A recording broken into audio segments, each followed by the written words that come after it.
Merci de votre fidélité, mesdames, messieurs. Bienvenue dans votre émission Opinion. Cette semaine, nous recevons sur ce plateau Cheikh Sidiya Bayo. Il est le président du Conseil national pour la transition en Gambie. Bienvenue à vous, monsieur Bayo. Merci. Alors, Cheikh Sidiya Bayo, vous êtes le président du Conseil national de transition pour la Gambie, un mouvement politique lancé à Dakar en septembre 2012. Vous avez une maîtrise en langue et civilisations étrangères à l'Université de Versailles.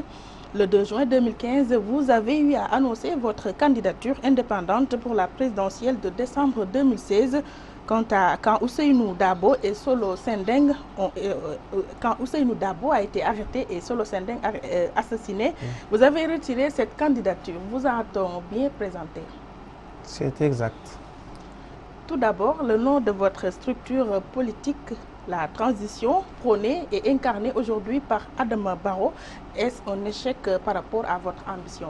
Non, je vous rectifie. Ma structure n'est pas incarnée par Adama Barrow, puisque Adama Barrow émane du parti principal d'opposition en Gambie, vous l'avez rappelé, dont le chef était et toujours Ousseynou Dabo. Parce que je rappelle quand même aussi à nos téléspectateurs que Adama Barrow a été secrétaire général intérimaire.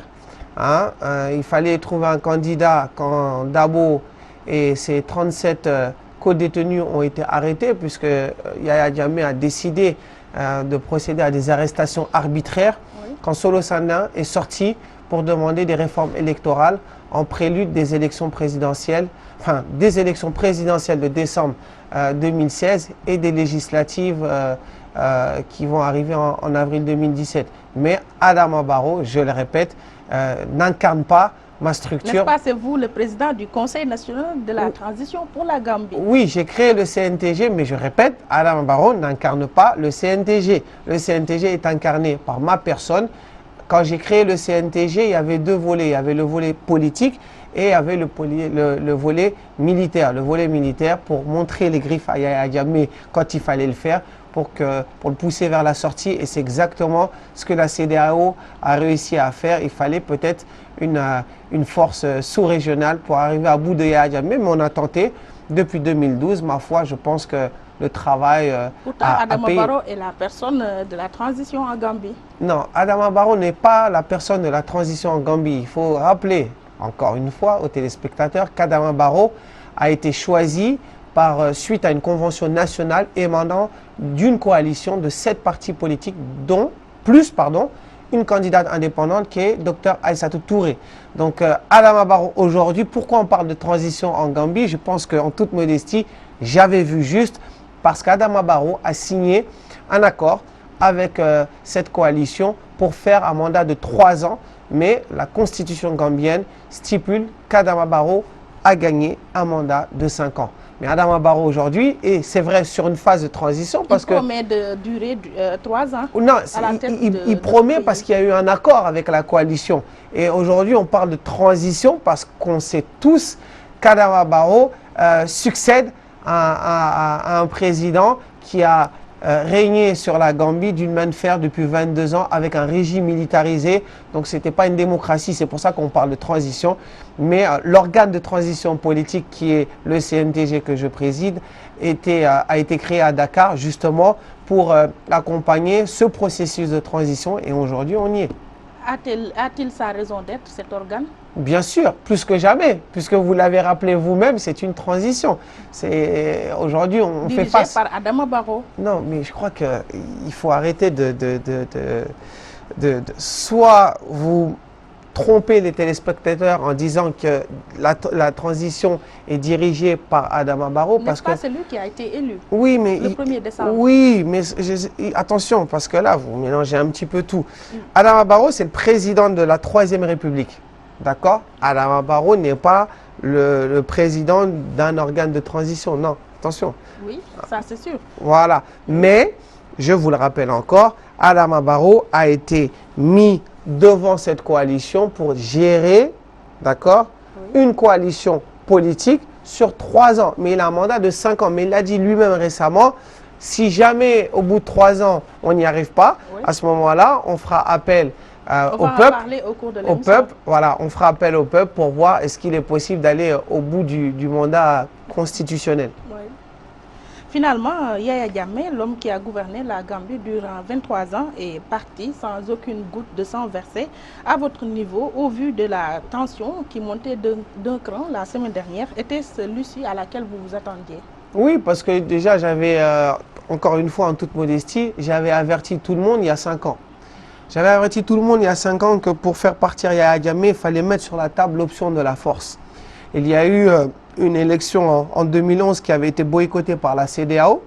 Hein, à ce moment-là, beaucoup de personnes croyaient qu'on pouvait encore utiliser les urnes et uniquement les urnes pour faire partir Yaya Jammeh, mais j'étais persuadé qu'il fallait lui montrer les griffes pour le faire partir. Et la fin de la médiation de la CEDEAO m'a donné raison. Oui. Quelle griffe? Quel genre de griffe? Les griffes, c'est-à-dire mettre l'option de la force sur la table parce qu'il avait perdu les élections. Je fais un petit rappel si vous voulez.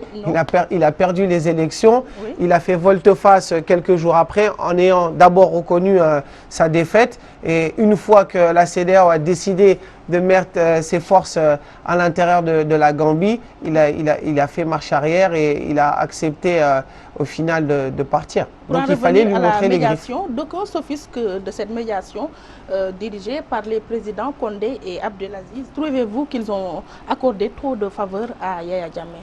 Non, ils n'ont pas accordé trop de faveurs à Yaya Jammeh. Je crois quand on a un homme aussi imprévisible que Yaya Jammeh, il ne faut pas prendre de risques.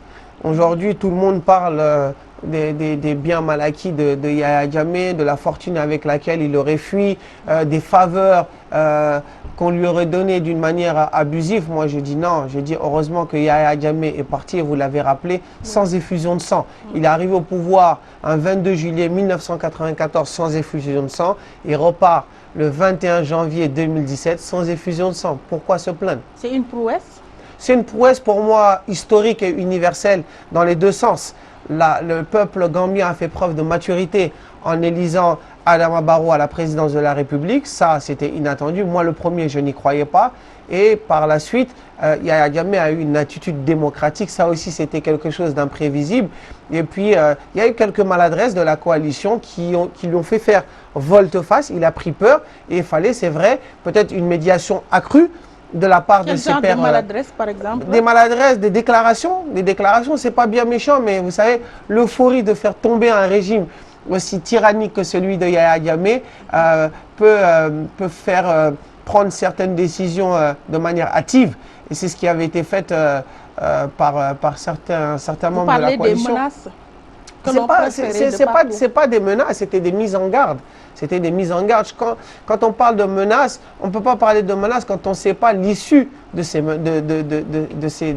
propos. Oui. Maintenant, c'était des mises en garde, elles ont été actées. Et ça peut-être ce que Alpha Condé l'a dit lui-même, le président Condé de la Guinée-Conakry, Yaya Jammeh s'est braqué quand il a peut-être compris qu'on cherchait à le poursuivre en justice, en utilisant surtout une juridiction internationale comme celle de la CPI. Oui, la Gambie n'est plus dans la CPI. C'est intéressant votre question. La Gambie n'est plus dans la CPI, mais quand la Gambie a fait une demande pour se retirer de la CPI, le droit international dit que la Gambie sera retirée effectivement de la CPI, mais au bout d'un an, c'est-à-dire en septembre 2017. Au jour d'aujourd'hui, oui. Si jamais l'État gambien, par référendum ou je ne sais quoi, essaie de poursuivre Yaya Jammeh, il va falloir le faire assez rapidement. Oui. Mais moi, j'ai appelé les Gambiens et je le réitère sur votre plateau à pardonner à Yaya Jammeh. À propos, quelques heures après l'exil du président Yaya Jammeh en Guinée équatoriale face à la presse, Cheikh Sidiya Bayo a prôné le pardon. Pourquoi? Pourquoi? Parce que je crois que je suis bien placé pour savoir ce dont Yaya Jammeh est capable. Si on avait arrêté Yaya Jammeh, ça aurait été une autre paire de manches. Je pense que là, ça aurait été... C'est-à-dire s'il était dans les mains d'une force quelconque, là on aurait pu peut-être parler de poursuite, de le juger, etc.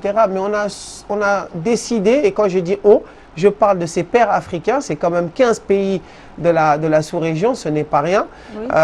Dont le président du Sénégal, Macky Sall, dont Alpha Condé de la Guinée-Conakry, Aziz de la Mauritanie, Serlan Johnson du Libéria et Mohamed Bouhari du Nigeria. Je m'arrête là. Tous ces pères-là connaissent très bien Yahya Jammeh, mais ils savent aussi Ellen Johnson et Bouhari avaient échoué dans leur médiation. Non, attention. Il ne faut pas parler d'échec. C'est une réussite. La CEDEAO, c'est une réussite. La CEDEAO a réussi. Vous savez, quand vous allez chez votre voisin, quand ça brûle chez votre voisin, paniquez. Prenez du feu, vous prenez de l'eau, pardon, vous pouvez prendre des couvertures, vous pouvez prendre tout ce qui vous tombe sous la main pour essayer d'éteindre le feu. Oui. Je crois que c'est exactement la même chose qui s'est passé dans le cas de la Gambie. Il faut faire très attention. Tout le monde a réussi. C'est une victoire de tous les chefs d'État de la CEDEAO. J'ai entendu des chamailleries des uns et des autres. Du haut de mes 37 ans, je leur dis, mes aînés, soyez sages, vous avez réussi une belle mission. C'est de faire partir Yahya Jammeh d'une manière pacifique. Donc restons sur cette victoire et arrêtons de parler d'échec. La CEDEAO a réussi une prouesse, vous l'avez rappelé tout à l'heure, historique et universelle. A été lancé par les présidents Alpha Condé et Mohamed. Il faut savoir ce qu'on veut en Afrique. Soit on décide d'agir de manière collective et on peut sortir la tête haute et prouver à d'autres juridictions internationales comme la CPI ou alors aux institutions outre-Manche, là je pense à l'Union européenne, l'ONU, etc. Il faut leur prouver que l'Afrique, on est capable de voler de nos propres ailes. Souvent on se plaint, on n'est pas content. Hein, quand il y a eu, par exemple, en Irak, hein, les Américains, quand il fallait aller chercher Saddam Hussein, ils n'ont pas attendu une résolution de l'ONU. Ils ont été, parce qu'il s'agissait de la protection et de la sécurité, de l'intégrité territoriale de leur pays. Là, je prends l'exemple du Sénégal. Admettons que le Sénégal aurait pris une décision seul, d'accord, pour aller chercher Yahya Jammeh ou pour arrêter l'usurpation de pouvoir ou l'usurpation de la victoire, du droit d'ingérence pour protéger son intégrité territoriale. Le Sénégal avait le droit de le faire. Les Israéliens le font, les Américains le font. Pourquoi le Sénégal? Est-ce que c'est le bon exemple? Bien sûr, c'est le bon exemple. Bien sûr. Aujourd'hui, quand vous voyez qu'il y a des groupes djihadistes qui frappent partout dans le monde, vous savez, il y a une chose dont on ne parle pas beaucoup. Le cas Yahya Jammeh aurait pu faire aussi des dégâts. Quand je pense à certaines choses qui sont arrivées en matière de menaces d'attentats sur le sol sénégalais, moi j'avais prévenu les autorités sénégalaises de faire attention, d'aller vite dans le cas de la Gambie. Jammeh, on le sait, avait certaines ramifications, ou en tout cas certaines tentatives de vouloir transformer vraiment la Gambie en un État islamique. Ça a été un échec de sa part. Non, il y a l'appellation État islamique, mais dans les faits, je ne sais pas si vous avez été en Gambie dans les 6 derniers mois, il y a des femmes qui sont maquillées comme vous, elles ne portent pas le voile, en tout cas, elles le font de manière libre, mais il n'y avait pas la charia, un État islamique, il y a la charia qui pend sur la population. Il y avait une chasse aux homosexuels. Mais ça n'a rien à voir avec l'État islamique. Oui, quand vous prenez la Bible aussi, je crois qu'on parle de l'homosexualité. Donc il faut faire attention quand on parle des homosexuels. Pourquoi faire attention? C'est un sujet tabou? Non, au contraire. Ils sont assez... Aujourd'hui, il y a des pays qui votent le mariage pour tous. D'ailleurs, vous vous rappelez quand le président Obama est venu ici au Sénégal, il a voulu motiver ou tordre la main au président Macky Sall, qui d'ailleurs, a refusé. Moi, ça m'a plu. Hein, je ne suis pas homophobe, mais ça m'a plu. Il lui a dit, écoutez, notre pays n'est pas prêt à aller dans ce sens-là. Chaque État est libre de choisir son mode de vie. Et je crois qu'il faut respecter les droits de l'homme et les valeurs universelles qui sont les nôtres, mais ces valeurs universelles... Pourtant, on dit que Yahya Jammeh en a eu pour sa gouverner à cause de son opposition par rapport à ce principe de l'homosexualité. Oui, mais chaque gouvernement, chaque État a le droit de choisir son mode de vie. Et comme je vous l'ai dit, Yahya Jammeh, on le sait tous, c'était un président qui était très ubuesque et c'est un président aussi qui provoquait certaines choses pour recevoir. Je crois que quand il s'est acharné sur l'histoire des homosexuels, il cherchait à obtenir quelque chose aussi des Occidentaux, mais ça a coïncidé aussi avec la suspension de l'aide économique au développement de l'Union européenne. Donc, quelque part, il cherchait à se faire entendre peut-être en provoquant l'homosexualité. C'est vrai qu'il est plus répandu en Europe et aux États-Unis que sur notre continent. Oui, par rapport au compromis arrêté entre Yaya Jammeh et les médiateurs et la communauté internationale, il y a un tohu-bohu. En clair, l'ex-président jouit-il d'une amnistie? Non, l'amnistie, alors je vous le dis, je crois que c'est Seydi Gassama qui l'a dit d'Amnesty International. Nul ne peut se porter garant d'une amnistie si ce n'est pas un État. Si jamais la Gambie, les députés gambiens via notre Assemblée nationale ont ou décideront de voter une amnistie en faveur de Yaya Jammeh, oui, là ça a valeur de droit.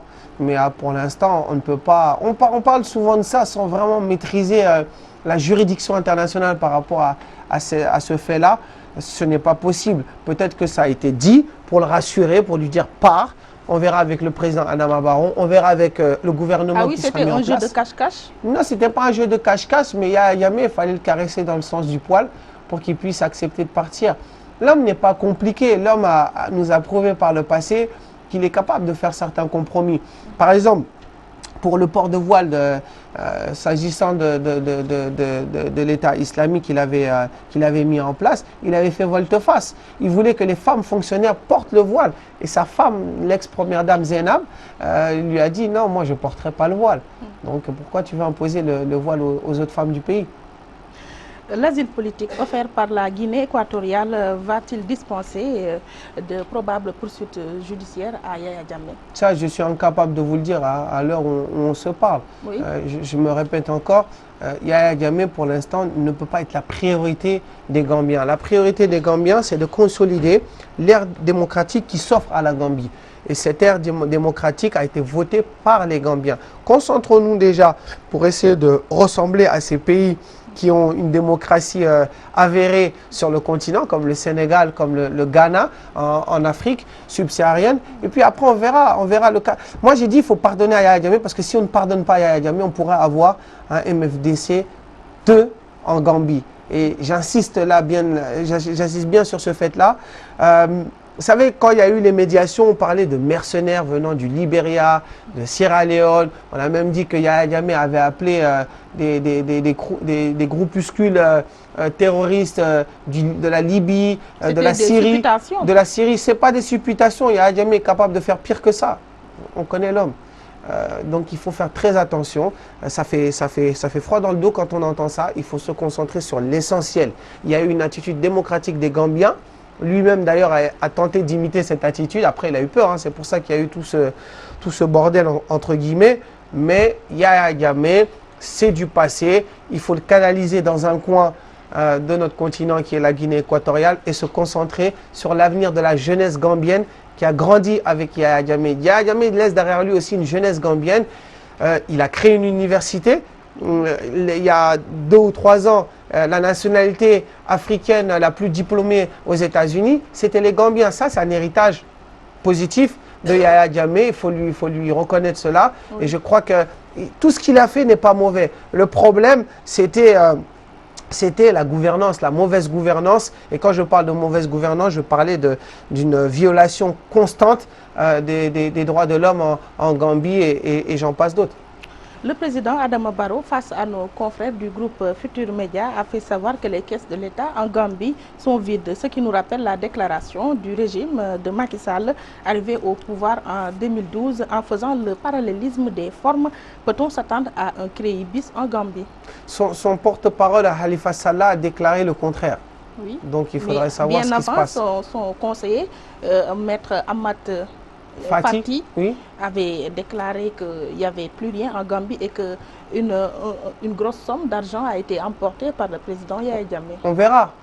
Mais bon, là, il y a des déclarations contradictoires. Moi, je ne fais pas partie de la coalition et je ne veux pas être l'essence d'une polémique ou l'origine d'une polémique. On verra. Mais quand le président Barrow nous dit qu'il n'y a plus d'argent dans les caisses du Trésor en Gambie, Il faut accorder un crédit à cette déclaration. Oui, on verra. C'est pour ça, parce que quand il y a des déclarations contradictoires, et ce n'est pas le premier, hein, dans d'autres pays, vous avez le Premier ministre qui dit un tel, quand François Hollande en France a écrit un président ne devrait pas dire ça, son Premier ministre Manuel Valls, qui était en voyage je ne sais où, est sorti de ses gonds et l'a engueulé un petit peu et a dit autre chose. Donc je ne sais pas. Moi, je ne suis pas en Gambie. Au final, ils se sont séparés. Oui, mais là, ils arrivent. Ce qui prouve que les deux hommes n'avaient pas la même vision. Oui, mais là, c'est autre chose. Là, ils arrivent. Vous savez, on a tous combattu Yaya Jammeh. Moi, je ne faisais pas partie de la coalition. Eux ont créé une coalition. Ils y arrivent. Je suis avec le président Adama Barrow jusqu'au jour où cette transition se terminera en Gambie, donc cette phase de transition de 3 ans. Si jamais je ne suis pas appelé à servir mon pays pendant cette phase de transition, à ce moment-là, je continuerai avec le CNTG et on servira de contre-pouvoir. C'est pour ça que je ne m'avance pas. Et si on activait une cour comme la CREI en Gambie? Une cour comme la CREI, je ne sais pas si la CREI avait bonne presse au Sénégal. Pas du tout. Voilà, donc je ne sais pas si c'est une bonne chose de créer la CREI en Gambie. N'empêche, cette cour a siégé et a même jugé. Oui, mais vous savez, nous, on a un mode de gouvernance anglophone. Vous êtes francophone, ce n'est pas les mêmes mœurs.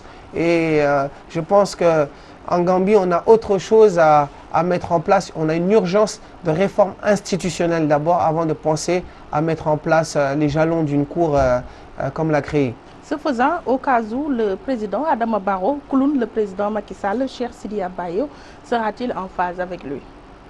Je n'ai pas compris votre question. Si le président Barrow cloune le président Macky Sall, c'est-à-dire qu'il... Cloner, oui, s'il devient son clone, oui. Et qu'il fasse les mêmes choses et adopte la même attitude que le président Macky Sall, serez-vous en phase avec lui? Il y a de bonnes choses quand même au Sénégal, en matière de bonne gouvernance, en matière de démocratie, en matière de respect des droits universels, etc., des droits de l'homme universels, etc. Maintenant, moi, je suis pro-Sénégal. C'est vous qui le dites? Oui, je suis pro-Sénégal. Quand j'ai dit pourtant, ce pays vous a expulsé il y a 2 ans. Mais je suis là, je suis revenu ici. Vous savez, quand vous faites de l'opposition comme je l'ai faite face à un régime aussi autoritaire que celui de Yaya Jammeh, vous vous exposez, quand vous avez de l'audace comme j'en ai eu, vous vous exposez à certaines choses peu orthodoxes. Et une expulsion parce que vous avez soutenu des militaires qui ont tenté de renverser un homme aujourd'hui que tout le monde a cherché à faire tomber par la force, j'ai envie de dire Alhamdulillah. Oui, pourtant, vous avez décrié cette procédure enclenchée par les autorités sénégalaises à l'époque. Oui, mais c'est normal, il fallait que je me défende quand même. J'avais des avocats qui ont voulu faire jurisprudence. Il y avait eu un appel, c'est vrai, au niveau de la Cour suprême pour arrêter cette procédure d'expulsion. Mais je vous rappelle aussi qu'à ce moment-là, je venais de perdre mon père, 2 jours après ces faits-là. Donc je ne voulais pas partir du Sénégal, je voulais d'abord enterrer mon père à Touba et puis après prendre la route et retourner du côté de Paris. Mais aujourd'hui, on reste avec la Gambie. Non, on va reparler. Après sa réélection, le nouveau président parlait d'un magistère de 3 ans dimanche dernier. Après son investiture, il a un peu relativisé. Est-ce que la Gambie n'est pas exposée à un wahwahet comme cela s'est produit au Sénégal? Vous savez, s'il le fait, ce sera peut-être de votre faute. Et quand je dis de votre faute, il a goûté peut-être aux délices de la teranga à la sénégalaise. Donc ça, peut-être que ça travaille dans sa tête. Mais connaissant un minimum l'homme, je crois que le président Adama Barrow est quelqu'un d'humble et quelqu'un qui respectera l'engagement qui le lie à la coalition et il n'ira pas au-delà des 3 ans. Et il l'a dit, si jamais, vous savez, il y a un chantier immense qui attend le président Barrow, si jamais le délai de 3 ans est trop court, je pense qu'il passera par la voie du peuple. C'est la même formule utilisée par le président Macky Sall. Cette fois-ci, la balle a été dégagée du côté du Conseil constitutionnel et cette fois-ci, le président Barrow fait référence au peuple gambien. Oui, je suis d'accord avec vous. Mais ce n'est pas le même cas. Et s'il se dédie? Adama Barrow? Oui. On verra ce moment. Terminant son mandat pour 5 ans. Mais il a le droit, parce qu'il a un mandat de 5 ans. Ce qu'il faut comprendre, c'est que la coalition, dans un souci de rétablissement rapide d'une démocratie qui frappe la Gambie. Hein. Ils ont mis en place 3 ans, d'accord, mais il a le droit d'aller au bout des 5 ans. S'il fait 5 ans, il va trahir le peuple gambien parce qu'il a battu campagne en assurant de durer 3 ans au pouvoir. Non, il ne va pas trahir le peuple gambien. Il pourra peut-être trahir l'accord qui le lie à la coalition, mais le peuple l'a élu. Il a battu campagne. Le peuple dans ces termes.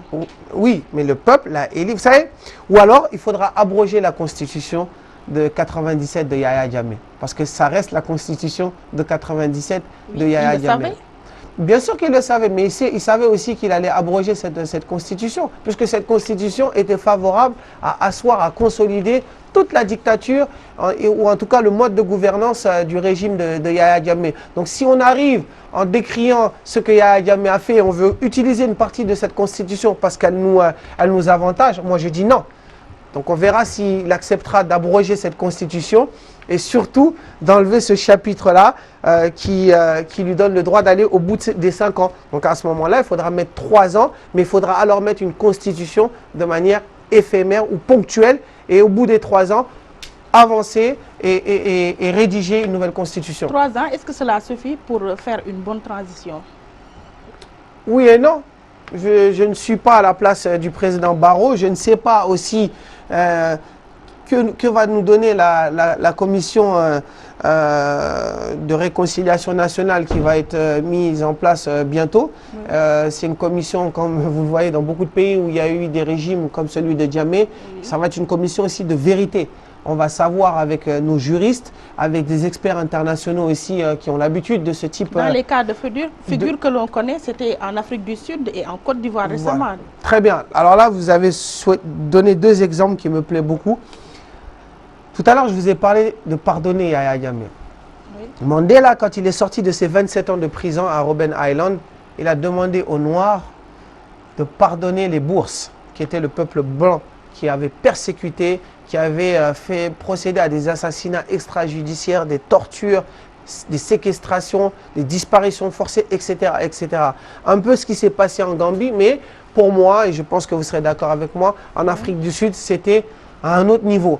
Mandela a réussi à fédérer les Sud-Africains et à octroyer ce pardon. Et aujourd'hui, l'Afrique du Sud est en train d'avancer de manière démocratique sans la chasse aux sorcières. Et c'est exactement ce que je demande aux Gambiens. Maintenant, les victimes de Yahya Jammeh, bien sûr, feront tout pour poursuivre Yahya Jammeh au niveau des juridictions gambiennes et internationales. Et ça, on ne peut pas leur enlever ce droit. Oui. Étant donné que la Gambie ouvre une nouvelle ère, quelles devraient être les priorités des dirigeants actuels? Je pense que la priorité, comme je vous l'ai dit et je me répète, oui, c'est d'abord de réunir tous les Gambiens, oui, autour du pardon. Hein, et cette commission cette commission de réconciliation nationale et de vérité sera le moteur, hein, de la feuille de route à donner à cette transition-là. Après, comme je vous l'ai dit, il va falloir faire des réformes institutionnelles. Il va falloir aussi allouer, puisque c'est le socle de toute nation, il va falloir allouer, pour moi, hein, plus de 40% du budget annuel du pays à l'éducation, à la jeunesse. Parce qu'on a une jeunesse aujourd'hui, un peu plus de 53% des Gambiens ont moins de 25 ans. D'accord ? Donc il faut se concentrer sur la jeunesse et l'avenir de demain. Le président Abdoulaye Wade l'avait fait. Hein, d'ailleurs, je crois que c'était le président Macky Sall qui était son premier ministre. Ils avaient alloué plus de 40% du budget annuel à l'éducation. Ça a marché. À l'époque, c'était... Ça a marché, mais ce n'était que des chiffres. Hein. Non, c'était des chiffres. En réalité, cela ne se passait pas de la sorte. Hein. Ah bon, je ne connais pas les détails, mais en tout cas, les chiffres, en tout cas, je sais bien qu'il y a des montants qui ont été donnés à l'éducation. Après, il faut d'abord en amont faire ce qu'on promet. La politique, c'est ça. Hein. On promet, des fois on n'y arrive pas. Mais quand on promet, on y arrive. Après, les détails, je ne sais pas. Moi, je ne suis pas sénégalais. Je ne sais pas ce qui s'est passé. Sur les bons points de Jammeh, vous avez cité l'éducation avec les Gambiens qui percent bien aux États-Unis. Oui, mais ça, c'est... Et puis bon, après, les plus pessimistes diront c'était un projet qui était là par déjà au temps de Sadada Diawara, l'ancien président. Mais Jammeh l'a mis en place. Et puis, ma foi, je crois qu'on a une jeunesse quand même... par contre, vers la fin, c'est-à-dire son dernier mandat, c'était une catastrophe. Comment? Parce qu'on a le plus triste record des jeunes africains qui rejoignent l'Occident par la mer. Hein. On avait, je crois, un chiffre de 1400 et quelques Gambiens qui ont perdu la vie en 2016 par la mer. Donc, par contre, ça traduit aussi la mauvaise gouvernance et le côté pathétique et le non-espoir de la politique de Yahya Jammeh. Ça, c'était son dernier mandat. Mais il y a eu quand même une friction entre l'Union européenne à l'époque et Yahya Jammeh. Je me rappelle qu'il avait même menacé l'Union européenne de manière unilatérale. Oui. La nomination de Fatoumata Tambadjan suscite une vive polémique, surtout par rapport à son âge. Dans ce cas de figure, quelle est votre position? Là encore, je ne suis pas d'accord avec ceux qui critiquent cette nomination. Ah oui? Fatoumata Tambadjan, je crois qu'elle a 68 ans, Oui. hein, avec tout le respect que j'ai pour elle. C'est une dans femme... la constitution gambienne, l'âge limite est 65 ans. Vous parlez de quelle constitution gambienne? Celle de Yahya Jammeh. Ah, Vous voyez le quiproquo? Alors, les Gambiens, je ne sais pas qui critique Fatoumata Tambadjan ou alors cette nomination. S'il s'agit des Gambiens, parce que je n'ai pas bien compris depuis 48 heures, cette polémique circule. Les 65 ans, cette limite d'âge émane de la constitution de Yahya Jammeh. Allons-nous abroger, oui ou non, cette constitution? Ce n'est pas encore fait, donc il faut respecter cette constitution. Oui, ce n'est pas encore fait, mais il y a beaucoup de choses qui n'ont pas encore été faites. Pourtant, le président Adama Barrow a été élu, les nominations sont en cours. Donc, il est où le problème? Est-ce qu'on veut suivre, quand ça nous arrange, comme je vous disais tout à l'heure, la constitution de Yahya Jammeh, et quand ça ne nous arrange pas, on ne la suit pas? Il faut savoir, il faut choisir à un moment donné. Fatoumata Tambadjan, c'est l'architecte de la coalition qui a emmené Adama Barrow au pouvoir. Vous le saviez? C'est elle. C'est grâce à elle que cette coalition a existé. Donc, dans les coulisses du pouvoir... Dans le passé, elle a travaillé avec le président Yahya Jammeh. Oui. Qu'est-ce qui vous pose problème sur ça? Qu'est-ce qui vous pose problème? C'était juste une brèche. C'est une femme de valeur, c'est une maman. Moi, je la respecte beaucoup. Elle a été ministre de la Santé sous Yahya Jammeh. Oui.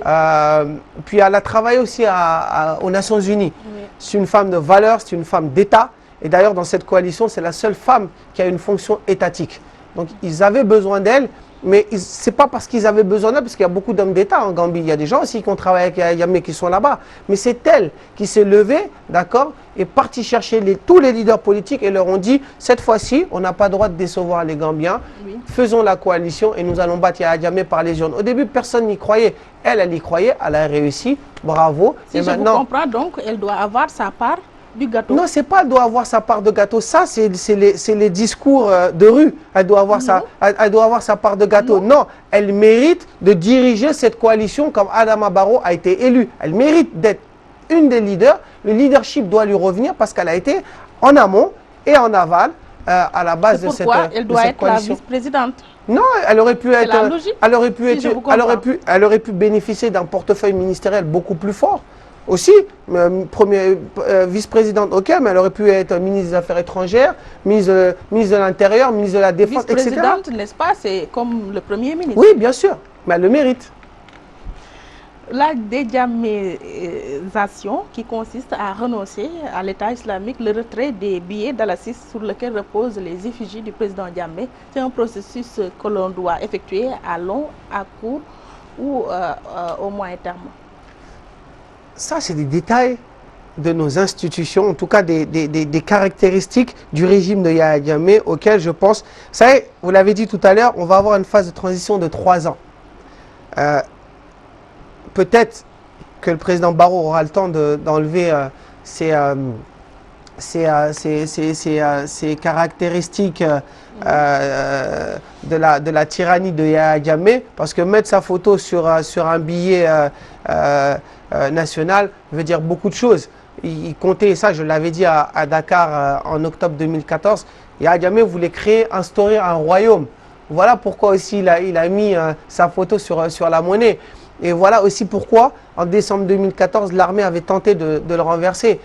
J'avais déclaré aussi qu'il voulait établir un État islamique. Ça, il a réussi de manière formelle. Mais dans le fond, il n'y a jamais eu d'État islamique en Gambie. D'ailleurs, le président Barrow l'a déclaré, il a dit l'État islamique, ce n'est que dans la tête de Yahya Jammeh.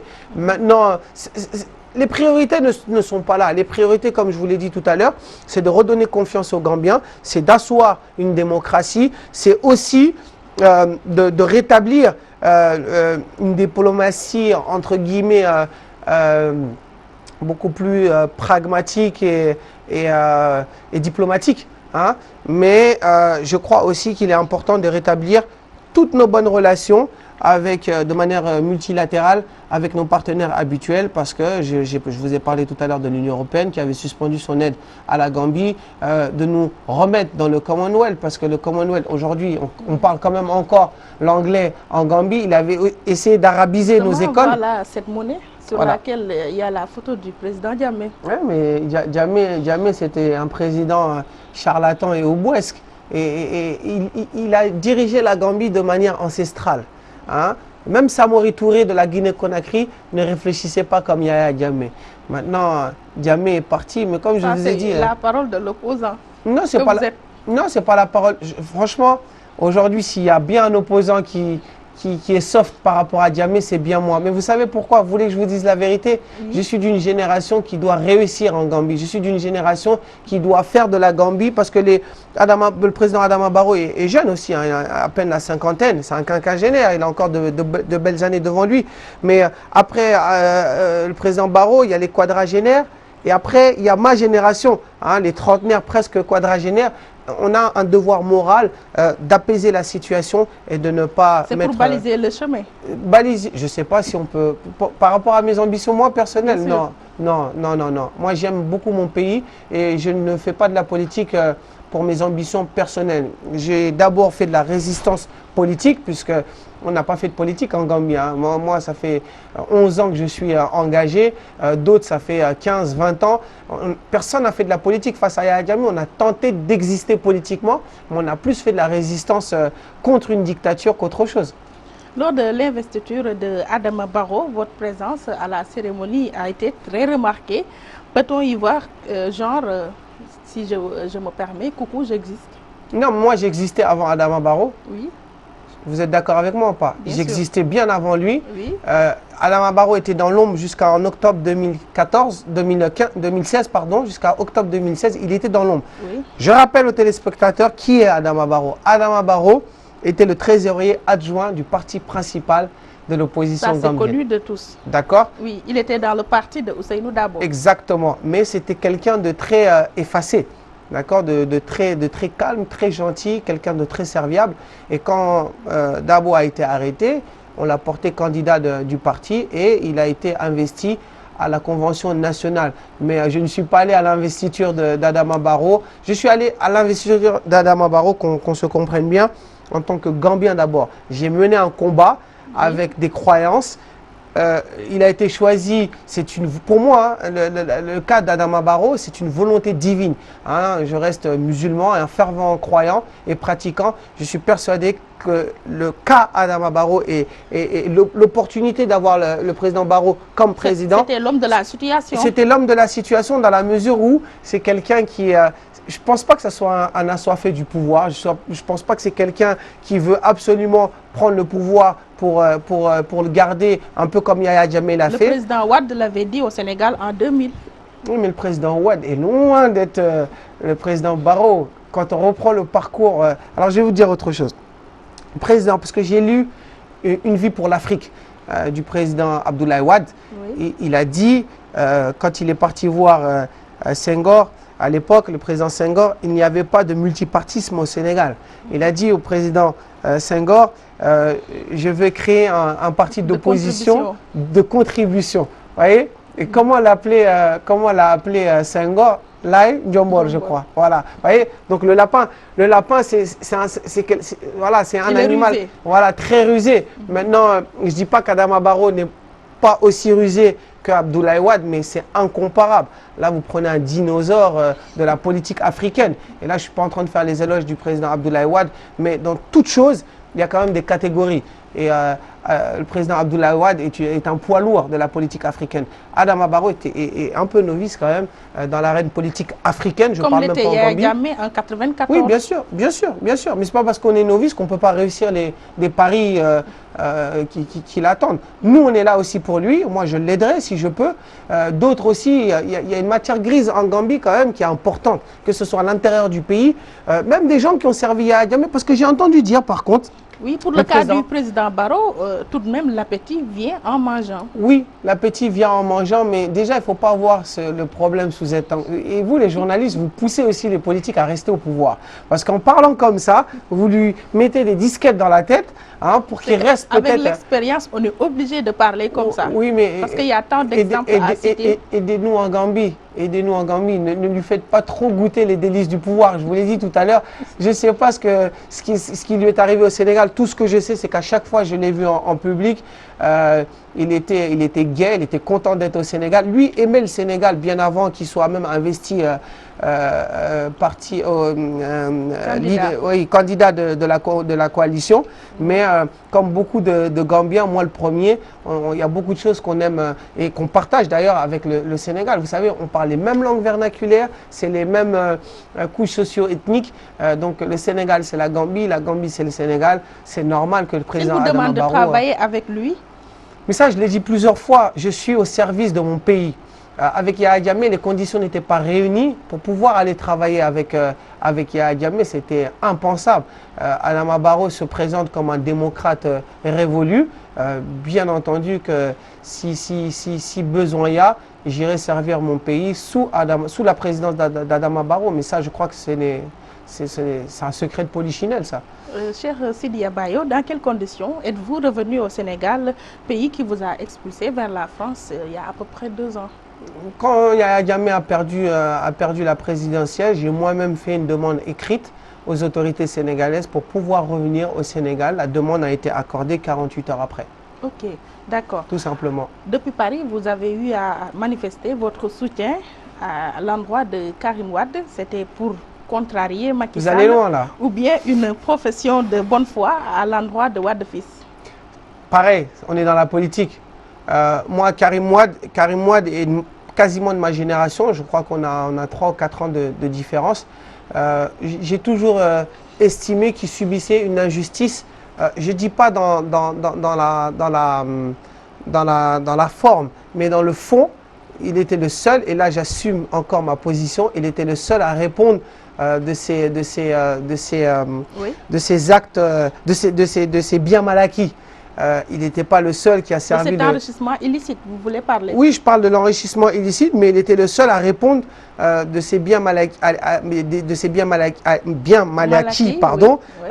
Dans les enrichissements illicites, alors qu'il y a eu quand même une dizaine de ministres du président Wade qui ont servi sous sa présidence. Donc moi, personnellement, je ne vais pas me mettre dans les affaires sénégalaises, mais personnellement, je ne comprenais pas. Vous êtes prononcé par rapport oui, et j'ai été le soutenir à Paris, et j'insiste, je martèle, et je le dis au président Macky Sall. Vous réaffirmez félicitations. cet non, engagement? oui, mais c'est la politique.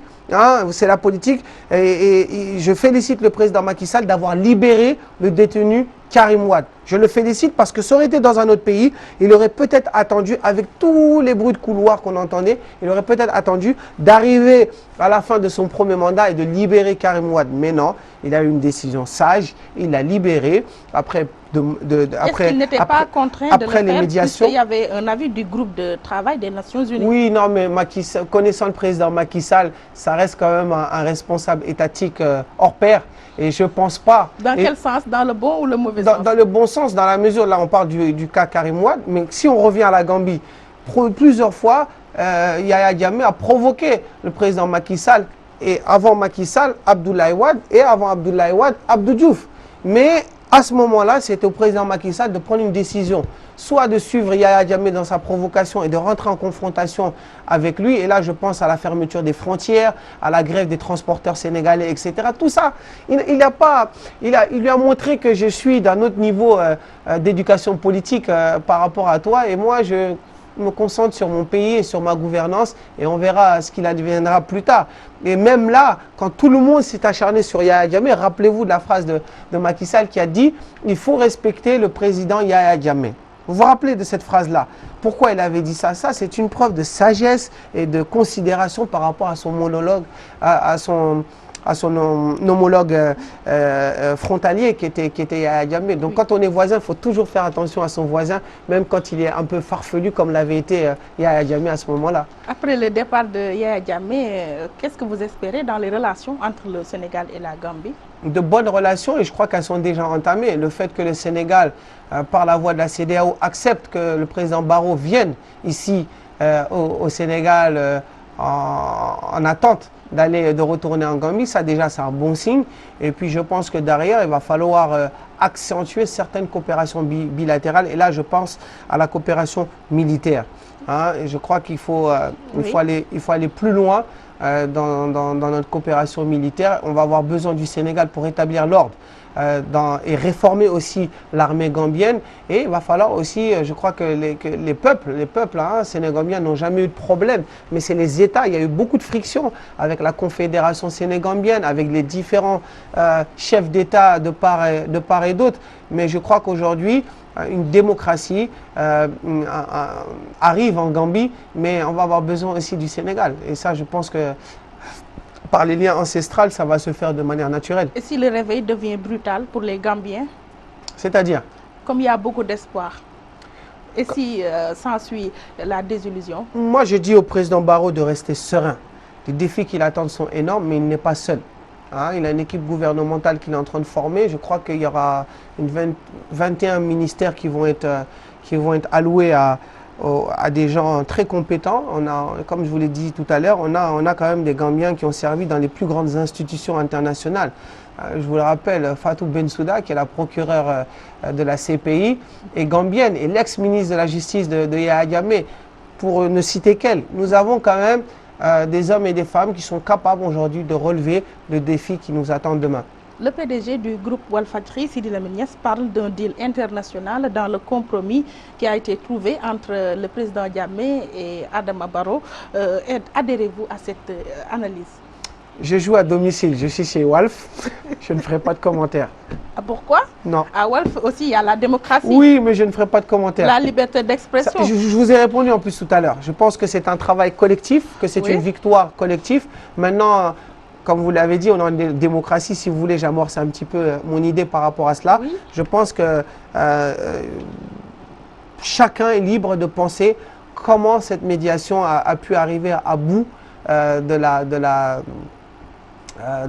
comment je pourrais dire ça, de la détermination de Yahya Jammeh d'usurper la victoire d'Adama Barrow. Mais votre patron, je crois que c'est pas un supporter de Yahya Jammeh, et ma foi, je le comprends. Maintenant, et c'est peut-être des choses que je ne sais pas. C'est pour ça que je dis, je ne veux pas... Flairez-vous un deal dans ce compromis trouvé à l'amiable? J'ai toujours dit, je flaire une nouvelle Afrique. Je flaire l'Afrique de Jomo Kenyatta, de Kwame Nkrumah, de Sékou Touré. Ça, c'est l'Afrique ancestrale. Oui, c'est l'Afrique ancestrale, mais l'Afrique ancestrale qui a voulu avoir une indépendance réelle. Je pense que souvent, nous, Africains, quand ça ne va pas, souvent on pointe du doigt les Occidentaux. Cette fois-ci, il faut vraiment remercier encore la CEDEAO. Cette fois-ci, la CEDEAO a pris toutes ses responsabilités. Et je vous rappelle encore que la CEDEAO a agi en Gambie sous un mandat ou une résolution de l'ONU. Pensez-vous que l'Afrique est indépendante? L'Afrique n'est pas totalement indépendante. Ce serait hypocrite de ma part de vous dire l'Afrique est indépendante. On a le franc CFA. Colonie française d'Afrique, on a du dumping, ce que moi j'appelle le dumping. Par exemple, le dumping agricole. Hein, il y a eu le projet agricole du président Abdoulaye Wade, je crois, de son temps, et je ne sais pas si le président Macky Sall aussi il y a le Sénégal émergent, il y a un plan pour le Sénégal émergent, justement pour arrêter ces dumpings. Et le dumping agricole Je vais vous dire ce que c'est, vous allez vite comprendre. Et là, on n'a pas encore notre indépendance. Quand il y a des produits agricoles qui ne marchent pas très bien ou qui n'ont pas été assez vendus par rapport à leur qualité ou à leur catégorie de production, elles sont importées en Afrique. Et nous avons, nous, des agriculteurs ici en Afrique qui produisent dans les champs, d'accord, dans les zones rurales. Et ces agriculteurs-là sont mis en second plan pour vendre les produits agricoles de la zone Union européenne. Ce sont les conséquences des APE. Exactement. Mais ça, c'est pas normal. Et on n'a pas encore notre indépendance. Je ne suis pas contre tous ces partenariats qui peuvent accentuer les échanges commerciaux entre l'Afrique et l'Occident. Mais je vais prendre un chiffre. L'Afrique, dans les échanges mondiaux, l'Afrique ne représente que 2%. C'est un désastre. Quand on sait qu'aujourd'hui, les 54 pays africains regorgent de ressources naturelles et minières, regorgent aussi, parce qu'on parle toujours de ressources, quand on parle de l'Afrique subsaharienne, elle regorge aussi de ressources humaines. Aujourd'hui, le président Barack Obama, même si c'était aux États-Unis, son père est parti du Kenya. Il a fait ce qu'il avait à faire aux États-Unis et son fils est devenu président de la plus grande puissance mondiale. Après, on peut juger comme on veut le rôle du président Barack Obama sur l'Afrique, mais je crois que pour qu'on soit indépendant, il va falloir qu'on arrête aussi de tendre la main. L'Union africaine, aujourd'hui, dépend de 60% de budget annuel par rapport à l'Union européenne. C'est l'Union européenne qui subventionne à hauteur de 60% l'Union africaine. Donc, il y a un adage qui dit « la main qui donne est toujours au-dessus de la main qui reçoit ». Donc arrêtons de nous plaindre et travaillons. Je crois que c'est le moment. Une question qui, j'espère, ne va pas vous fâcher. Récemment, votre nom a été cité dans une affaire d'escroquerie portant sur une somme de 3 millions de francs CFA. C'est quoi votre version des faits? Vous savez, quand vous commencez à devenir important dans ce que vous faites, oui, il y a toujours des personnes qui cherchent à écrire. Et au Sénégal, par contre, j'en veux pas particulièrement à la presse sénégalaise. Mais au Sénégal, il y a des gens mal intentionnés pour une petite somme d'argent qui sont capables d'écrire tout et n'importe quoi. Je vous rappelle que j'ai été expulsé dans des conditions que tout le monde sait. Et le reste, je crois qu'il y a une enquête et il y a un dépôt de plainte que j'ai fait par rapport à cette affaire-là. Et je pense qu'on aura une réponse rapide de cet acte mal intentionné à mon égard. Oui. En France, à la surprise générale, Hamon devance Valls après le premier tour des primaires au niveau de la gauche. Quel commentaire vous inspire cette surprise? Je n'ai pas de commentaire. Moi, je ne suis pas un acteur politique français. C'est vrai que je suis franco-gambien. Mais c'est une surprise. Oui, c'est une surprise. Mais le monde aujourd'hui est fait de surprises. Donald Trump aux États-Unis, président Adama Barrow en Gambie, qui réussit à faire tomber un dictateur. Je n'ai pas dit que le président Barrow n'est pas compétent ou ne mérite pas ce qui lui est arrivé. Mais il y a des surprises aujourd'hui partout. Je pense qu'en France, on va avoir une surprise. Moi, je miserais sur Emmanuel Macron pour le prochain président en France. Et Marine Le Pen? Parce que dans les sondages, je crois que... Cette gauche, cette droite, cette extrême droite laisse entendre que 2017 sera l'année de la... Je pense pas que les Français sont aussi extrémistes qu'on pourrait le penser. Moi, je miserais sur la carte Emmanuel Macron. Et il est de ma génération.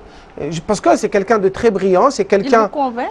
Oui, il est convaincant, mais je vous le répète, c'est un garçon très brillant qui a eu le ministère des Finances à Bercy. C'est un ministère qui est très compliqué, où il a eu beaucoup de bâtons dans les roues. Il a démissionné et il est en train de prouver qu'il est capable de remporter cette élection présidentielle. Je vous rappelle, même si les sondages, toutes mesures gardées, ne veulent rien dire aujourd'hui. Le crédit de 17%. Non, je crois qu'il va falloir que vous revoyez ce que vous avez lu. Actuellement, au deuxième tour, Emmanuel Macron est devant Fillon. Vérifiez ce que je vous dis. Il est devant Fillon. Alors, je ne sais pas, 17%, c'est quand? Où? Il y a 2 semaines. 2 semaines. Oui. Ce que j'ai lu, moi, il y a même pas 2 heures avant de venir ici. Donc, vous êtes plus à jour que moi. Oui, oui. Emmanuel Macron est au deuxième tour face à Fillon. Donc, je pense qu'on aura une surprise... Fillon-Macron ou peut-être Marine Le Pen-Macron. Mais Macron, je le vois... Vous sous-estimez Marine Le Pen? Non, je ne la sous-estime pas. C'est une force nationale politique avérée. Pourtant, elle a failli changer les donnes en 2016. En 2016, oui, mais elle ne gagnera pas. La France n'est pas prête à aller vers un extrême comme celui de choisir le Front National comme partis politiques pouvant gouverner le pays. Non. Moi, je pense à Emmanuel Macron et je pense qu'il pourra créer la surprise comme François Fillon a créé la surprise à la primaire de la droite. Même si les sondages ont échoué oui, aux États-Unis, oui. Avec le Brexit, oui, c'est vrai. Pourquoi pas en Gambie? Oui, mais la Gambie, les sondages ne marchaient pas autant de Yahya Jammeh. Ça, je vous le dis tout de suite. Par contre, on savait que Yahya Jammeh était détesté dans le pays. On savait qu'il était en train de perdre de la vitesse populaire. Et quand je dis on sur le terrain, maintenant, moi, je n'y croyais pas parce que je pensais qu'il était encore capable de faire valoir les appareils d'État pour pouvoir confisquer la victoire du président Barrow. Aux États-Unis, Obama out et in Trump. Que retenez-vous de Barack Obama? Barack Obama, c'est l'audace d'espérer. J'ai lu ce livre. Et Yes, we can. Yes, we can. Mais c'est vraiment Barack Obama, c'est vraiment l'audace d'espérer. Donc nous, Gambiens, en tout cas, le peuple gambien a eu l'audace d'espérer. Ils ont mis Adama Barrow au pouvoir. Le président Barack Obama, si je me rappelle, a déclaré à Accra, l'Afrique n'a pas besoin d'hommes forts, elle a besoin d'institutions fortes. Aujourd'hui, nous sommes dans ce cas-là en Gambie, nous avons besoin de réformer nos institutions pour pouvoir préparer la génération à venir et participer aussi à cette nouvelle Afrique dont nous avons besoin pour nous faire respecter et surtout consolider notre place dans le concert des nations. Le Sénégal est en train de le réussir en siégeant de manière, c'est vrai, non permanente au Conseil de sécurité de l'ONU. Mais voilà, je crois que c'est des actions comme ça de la diplomatie africaine qui peuvent aujourd'hui nous donner une place respectable comme la Chine, comme l'Inde, comme le Brésil. Pour dresser le bilan de Barack Obama, plus d'un pense qu'il n'a pas beaucoup fait pour l'Afrique. Est-ce votre avis? Mais c'est facile de vous répondre à cette question. Le président Barack Obama est le président des États-Unis. Oui. Il avait suscité beaucoup d'espoir. Oui, parce qu'il est noir. C'est pour ça, nous, les Africains, on aime toujours récupérer un noir alors qu'il ne nous appartient pas. Il est noir, mais ce n'est pas le président des Africains. Il peut pas. S'il le fait, peut-être ils auraient tenté de l'assassiner. Vous imaginez Barack Obama qui vient et l'Obamacare, il l'a fait aux États-Unis. Imaginez-vous, à la place de sa déclaration sur les homosexuels, s'il avait dit à Macky Sall, écoute, ton système de santé n'est pas bon, je vais te montrer comment on fait. Et tu me laisses, je vais le faire pour toi, et je vais, moi, subventionner ce système de santé pour les Sénégalais. Vous imaginez? C'est pas possible. Là, je vous donne un exemple pour que vous compreniez. Je vais très loin. Les Africains voulaient que Barack Obama fasse quoi exactement? Je ne comprends pas. Booster l'Afrique. Booster l'Afrique comment? En l'aidant? Oui. En donnant encore de l'argent?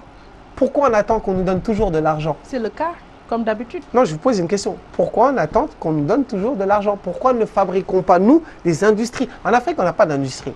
Nous n'avons pas d'industrie. Les produits agricoles, plus 70% des récoltes agricoles, par exemple, de la Casamance, du Sénégal, viennent de la Casamance. Pourquoi aujourd'hui, au Sénégal et ailleurs, on ne se concentre pas sur la transformation des produits agricoles en créant des usines? Créons d'autres industries. Et vous savez, quand vous créez comme ça des valeurs ajoutées, vous avez des réserves d'argent, vous avez une trésorerie qui vous permettent aujourd'hui de vaquer aux occupations de l'État. On n'a pas assez de réserves, on n'a pas assez de trésorerie, on n'a pas une force financière au niveau de nos économies qui nous permettent aujourd'hui de nous faire respecter par les Occidentaux. Et il est là le problème. Cher Sidi Bayo, je vous remercie. Je rappelle que vous êtes le président du Conseil national pour la transition en Gambie et que vous étiez notre invité dans l'émission Opinion sur Walfadjri. Merci à vous. Merci à nos auditeurs et téléspectateurs qui nous ont prêté attention. Grand merci à Cheikh Tidiane Diop qui a réalisé cette émission au plan technique. Merci à Oustaz Hassan Diouf pour la coordination. Excellente semaine à vous. Rendez-vous la semaine prochaine, Inch'Allah.